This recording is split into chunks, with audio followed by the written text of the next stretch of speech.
Pero estamos hablando, muy rápidamente, estamos hablando sobre todo desde el punto de vista del profesional de la restauración.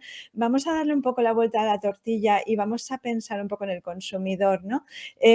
¿Cuáles son las preocupaciones del consumidor ahora mismo en materia de seguridad alimentaria? ¿Cuál es su percepción del riesgo? El consumidor, ese gran desconocido, ¿no? que Sí, tenemos todos, ¿no? Todos sí, hablamos del consumidor, ¿no? Y etiquetamos al consumidor y al final sí, consumidores somos todos y es muy sí, difícil sacar un retrato robot porque cada uno tiene sus ujú, intereses, sus preocupaciones, sí, sus apriorismos, ¿no? Sus fobias, sus filias, etcétera. sí, Pero sí que es cierto que podemos observar determinadas tendencias y Mm, aunque la seguridad alimentaria los últimos años, ¿no? Parecía que había quedado relegada en una cuestión de preocupación del consumidor. Evidentemente, eso es fruto del buen trabajo del sector. Es decir, si a sí. nadie le preocupaba la seguridad es porque los niveles de seguridad eran tan altos que la gente ya las daba por sobreentendidas, ¿eh? ya, Aunque sí que es verdad que en este último Eurobarómetro, que la EFSA publica una encuesta, ¿no? sobre seguridad alimentaria de la población cada 3 años, creo recordar, ujú, este último año, 2022, se publicó y la verdad es que en España el concepto de seguridad alimentaria ha cobrado un especial valor respecto a la de 2019, la encuesta de 2019. Qué bueno. Sospecho que por alertas como la de la listeria de la carne mechada, ¿no? Que la gente tomó ya, conciencia de repente de que, bueno, de que la cosa está muy controlada, pero que aún aparecen casos de este tipo, ¿no? Ah, pero en los últimos años han aparecido otras preocupaciones, ¿no? La salud a largo plazo, ¿no? Los temas, Ajá. pues todo esto, ¿no? Los productos químicos, la afectación que puede tener en la salud, ¿no? El cáncer, todas estas cuestiones. Los temas de sostenibilidad, ¿no? El consumidor preocupado cada vez más por la sostenibilidad ambiental, económica, social, ¿no? Sea cual sea la ujú, dimensión de la sostenibilidad, la ética, el bienestar animal, todas estas cuestiones.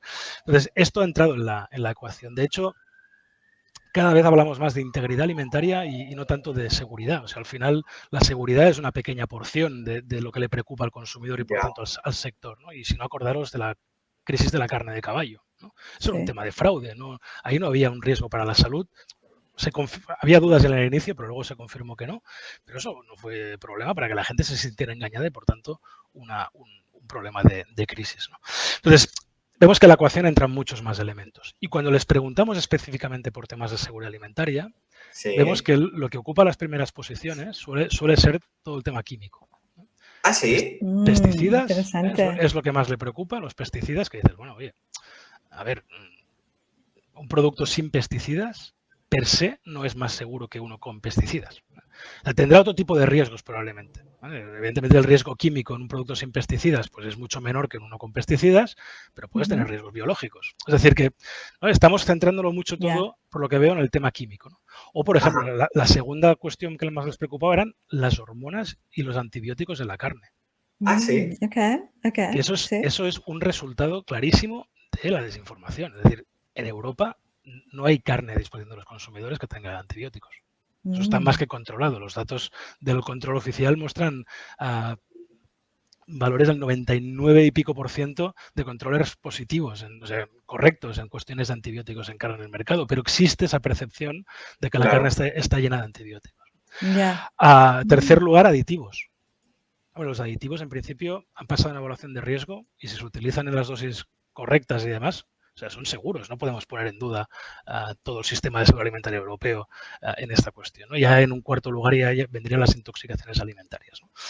Bueno, Inter- eso lo que nos es- dice es que tenemos que también aprender a hacer pedagogía claro. sobre el por qué se utilizan determinadas sustancias, el por qué, qué función cumplen sí, y no ignorar, ¿no? O sea, no centrarnos solo en lo que yo sé que como experto en seguridad alimentaria nos debe preocupar, sino en lo que le preocupa al consumidor también, ¿no? Y tener siempre, ¿no? Un poco eso en mente y tratar de, pues eso, ¿no? De comunicar, de explicar, ya no solamente las empresas, asociaciones, autoridades competentes, tenemos que hacer una gran labor de pedagogía y de ujú, explicación de eso, de los riesgos alimentarios y de qué hacemos para controlarlos, ¿no? Y de tratar de equilibrar todas estas cuestiones, porque al final hay que producir también una gran cantidad de alimentos a unos costes asumibles para la población y por tanto todo esto hay que balancearlo, no podemos afrontar estos debates de forma aislada, ¿no? El de la sostenibilidad, el de ya. la seguridad, el de todo esto hay que abordarlo de forma conjunta.